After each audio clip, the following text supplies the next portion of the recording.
আমাদের জরুরি জিনিসগুলো ইমিডিয়েটলি আমরা এগুলো একটা জিনিস হলো একটা সারের ব্যাপার, ডিএপি, তারপরে ইউরিয়া সার আমরা, এবং ফর্চুনেটলি আমরা যে এখন এই সে ক্রয় মূল্য যদি একটু কিছু কিছু কমছে আর কি, যাই হোক এই দিক দিয়ে আমরা স্বস্তিতায় আছে। আর একটা হলো স্পেশালি আমরা চাল আমদানির জন্য সে প্রিন্সিপাল এগ্রি করেছি আতপ চালের জন্য, কারণ চালের স্টক আছে, কিন্তু আমরা একটু আনসার্টেনটি আছে, আপনারা জানেন তো পার্শ্বল দেশ থেকে হঠাৎ বলছে চাল দেবে না, তো এটা আমরা অলরেডি অ্যাপ্রুভ করেছি। আর একটা হলো রাস্তা, এই আখাউড়া ব্রাহ্মণের সড়ক অনেকদিন যাবৎ খুব খারাপ লাইন অফ ক্রেডিটে ছিল, ইন্ডিয়ান সেটা অনেকদিন বন্ধ রেখেছিল, ওটা করবে। এই তিনটেই আমাদের মেইন আজকে।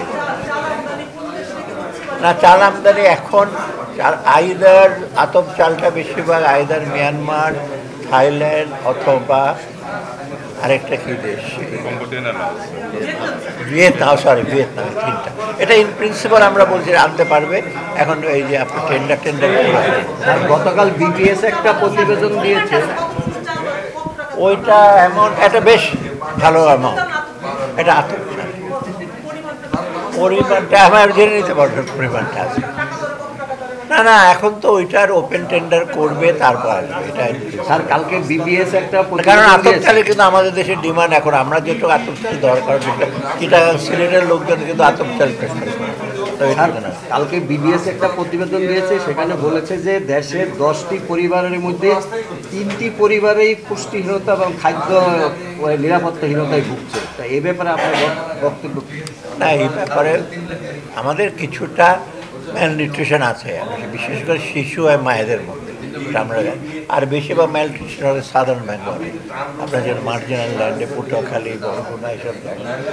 তবে এটার জন্য আমরা চেষ্টা করছি যথাসম্ভব। তো আমরা যেমন আমাদের ভিজিএফ এবং স্পেশাল যে আপনারা দেখবেন ট্রাকে করে দিচ্ছি তো, এবং কালকে থেকে পরশু থেকে ওদের জেলেদের ইসে বন্ধ হয়ে যাবে, তাই না? তাদের জন্য তো আমরা 20 কেজি করে আমরা চাল দেবো। অতএব আমরা চেষ্টা করছি এই জিনিসগুলো করতে। তার মধ্যে ডেফিনেটলি কিছু কিছু জায়গায় একটা জিনিস হলো আমাদের খাদ্যটা যেটা হয় সুষম না, খাদ্যটা ওই চালের উপর বেশি ডিপেন্ড করি, কিন্তু অন্য যেগুলো থাকে সেগুলো এক্সেস, সেগুলো যে ক্রয় ক্ষমতা এসের জন্য একটু কম, এই জন্য একটু কিন্তু আমাদের খাদ্যের ঘাটতি যেতে কিছু আমিষ দরকার। সেটা আমিষের মধ্যে আমরা মনে করি ডিমটা সবচেয়ে বেশি দরকার, সেটাও কিন্তু অনেকে ক্রয় করতে পারবে না। না, আতপ চালের আমদানির প্রয়োজন হলে আমরা যে সিদ্ধ আতপ মিল একটা স্টক রাখি, তো তার মধ্যে আতপ চালটা একটু দরকার হবে। সিদ্ধ আমরা আনবো, বাকিগুলো তো আনবো, কিন্তু ওই আতপ চালটা নিয়ে আসে এবং এটা রেখে, এবং আতপ চাল সেটা একটু বেটার প্রাইস। স্বাস্থ্যকর অল টাইম ফ্যামিলি কেক, সব সময় অল টাইম হেলদি লাইফ। হ্যাঁ,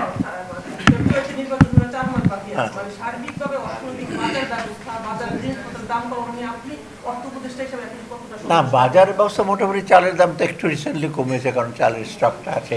ভেজিটেবল এগুলো করছে, এগুলো কিন্তু কিছুটা সিজনের ব্যাপার, শীতের আগে একটু বর্ষার সময় একটু হয়। তবু আমি মনে করি বাজারে যে মনিটরিং এবং বাজার যে ব্যবসায়ীদের যে একটা ইসে আছে, পাইকারি এবং হোলসেল ব্যবসায়ী কিছুটা ওদের হাত আছে যে বাজার না কমে।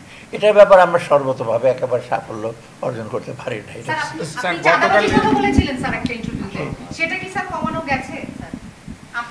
এটা আমি মন্তব্য করবো না। স্যার গতকাল ইয়ারবের প্রোগ্রামে আপনি বলছিলেন যারা অর্থ পাচার করে তারা খুবই চালাক এবং সরকারের থেকেও চালাক এবং লেয়ার করে করে তারা পাঠায়। এর আগে স্যার আপনি বলেছিলেন যে পাচার করার অর্থ আপনারা ফিরিয়ে আনবেন। এখন তো বলা হচ্ছে যে ফেব্রুয়ারিতে নির্বাচন হবে, তো আপনাদের মেয়াদে আমরা কিছু দেখে যেতে পারবো।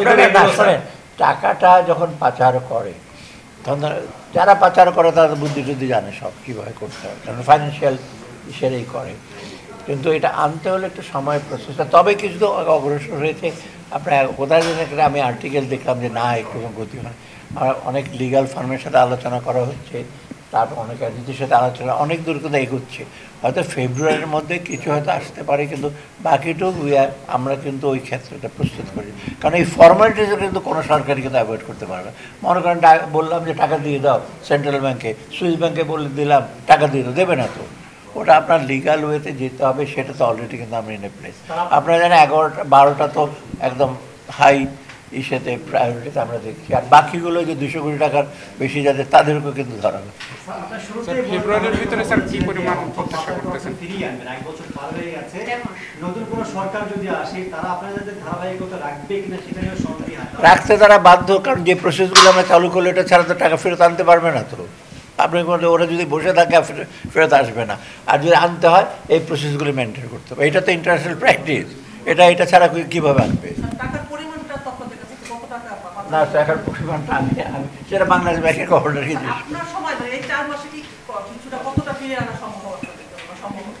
না, এই অঙ্কটা তো আমি বলতে পারবো না এক্স্যাক্টলি।